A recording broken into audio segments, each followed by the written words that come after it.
Assalamualaikum warahmatullahi wabarakatuh. Halo semua, pada kesempatan kali ini saya akan menjelaskan tentang bagaimana sistem pencernaan pada manusia. Sebelum itu, perkenalkan, nama saya Husnita. Saya mahasiswi dari Sekolah Tinggi Keguruan dan Ilmu Pendidikan STKIP Al-Maksum dengan program studi Ilmu Pengetahuan Alam. Baiklah teman-teman, langsung saja kita memasuki materi yang akan kita bahas.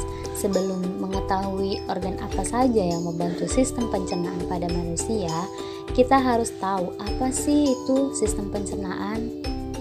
Sistem pencernaan merupakan proses penguraian makanan yang semula kasar menjadi lebih halus agar lebih mudah diserap oleh tubuh.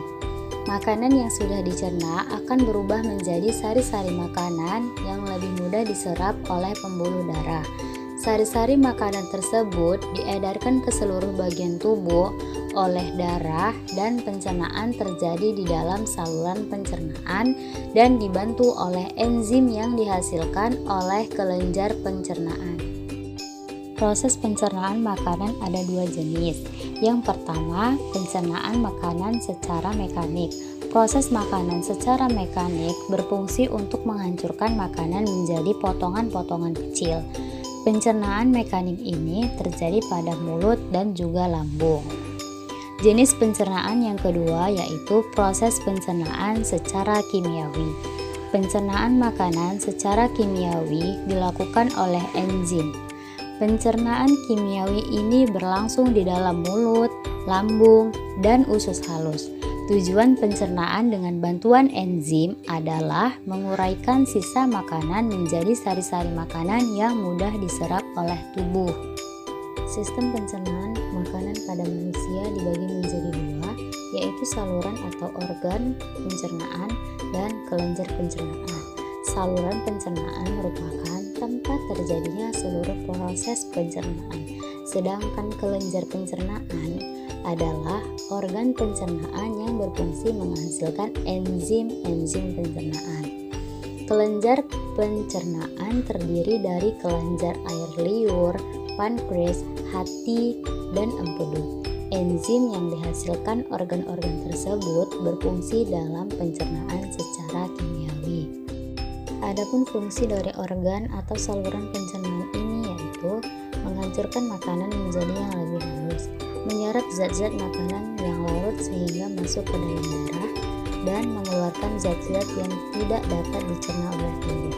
Saluran pencernaan ini meliputi rongga mulut, kerongkongan, lambung, usus halus, usus besar, dan juga anus. Jadi kita sudah mengetahui organ apa saja yang termasuk ke dalam saluran pencernaan. Untuk itu saya akan menjelaskan satu persatu organ yang termasuk ke dalam sistem pencernaan manusia yang dimulai dari rongga mulut. Rongga mulut merupakan pintu masuk makanan ke dalam tubuh. Di dalam rongga mulut makanan dicerna pertama kali baik secara mekanik maupun secara kimiawi. Bagian yang berfungsi mencerna makanan pada rongga mulut adalah gigi, lidah, dan air liur. Gigi dan lidah mencerna makanan secara mekanik, sedangkan air liur mencerna makanan secara kimiawi. Gigi berfungsi untuk menghancurkan atau mengunyah makanan yang kita makan. Dengan gigi, makanan dapat kita gigit, sobek, potong, dan kunyah, kemudian dihaluskan. Kemudian lidah. Lidah merupakan organ yang terlibat dalam pencernaan makanan, tersusun atas otot lurik dan dilapisi oleh selaput mukosa. Di permukaan lidah terdapat papila-papila yang berfungsi sebagai indera pemancar. Fungsi lidah adalah yang pertama, mengatur letak makanan di dalam mulut, mencampur makanan dengan ludah, membantu proses menelan makanan, dan sebagai indera pengecap. Lidah dapat merasakan berbagai macam rasa, yaitu rasa manis, rasa asin, rasa pahit, dan rasa asam yang terdapat pada bagian lidah yang berbeda letaknya. Selanjutnya ada kelenjar ludah. Kelenjar ludah menghasilkan air ludah atau saliva yang mengandung enzim amilase atau enzim pitialin yang berfungsi mengubah zat tepung atau amilum menjadi maltosa atau disakarida. Air ludah mempunyai pH netral karena banyak mengandung air. Ludah berfungsi juga membasahi makanan, membunuh mikroorganisme, mencegah mulut menjadi kering sebagai buffer. Selanjutnya yaitu kerongkongan. Setelah makanan dikunyah oleh gigi, makanan akan masuk menuju kerongkongan melalui faring. Faring merupakan daerah persimpangan saluran dari rongga mulut ke tenggorokan atau trakea dan rongga mulut ke kerongkongan atau esofagus. Kerongkongan merupakan organ yang berperan sebagai tempat jalannya makanan menuju ke lambung. Pada kerongkongan tidak terjadi proses pencernaan makanan. Panjang kerongkongan sekitar 25 cm, berbentuk tabung dengan diameter 2 cm. Bagian dalam selalu basah karena cairan yang dikeluarkan oleh kelenjar mukosa. Dinding kerongkongan tersusun atas jaringan epitelium berlapis pipih. Pada dinding kerongkongan terdapat otot-otot yang dapat mengembang dan mengempis pada saat mendorong makanan yang berbentuk gumpalan atau bolus menuju lambung. Gerakan otot yang demikian disebut peristaltik. Setelah makanan masuk ke dalam mulut dan tersalurkan melalui kerongkongan, makanan akan masuk ke lambung. Lambung terletak di dalam rongga perut sebelah kiri atas di bawah sekat rongga dada atau diafragma. Lambung merupakan kantung tempat menyimpan makanan untuk sementara. Lambung terdiri dari 3 bagian, yaitu bagian atas atau kardiak, bagian tengah atau fundus, dan bagian bawah atau pilorus. Selanjutnya usus halus. Usus halus merupakan usus terpanjang dalam saluran pencernaan. Usus halus berbentuk tabung yang terletak di antara lambung dan usus besar. Usus halus terdiri dari 3 bagian. Yang pertama, usus 12 jari, usus atau duodenum. Usus 12 jari ini berfungsi untuk menyalurkan makanan. Di dalam usus 12 jari terdapat 2 saluran, yaitu dari pankreas dan dari kantung empedu. Yang kedua ada usus kosong atau jejunum. Usus kosong ini berfungsi untuk menyerap gula, asam amino, dan asam lemak yang disebut pencernaan secara enzimatis. Dan yang ketiga yaitu usus penyerapan atau ileum, yaitu tempat penyerapan sari-sari makanan. Sari makanan diserap oleh pembuluh darah sehingga masuk ke dalam aliran darah. Selanjutnya, darah mengedarkan sari makanan tersebut ke seluruh tubuh. Jadi, panjang keseluruhan usus halus adalah 6 cm dengan diameter 2,5 cm. Selanjutnya usus besar atau kolon. Usus besar merupakan bagian akhir dari saluran pencernaan.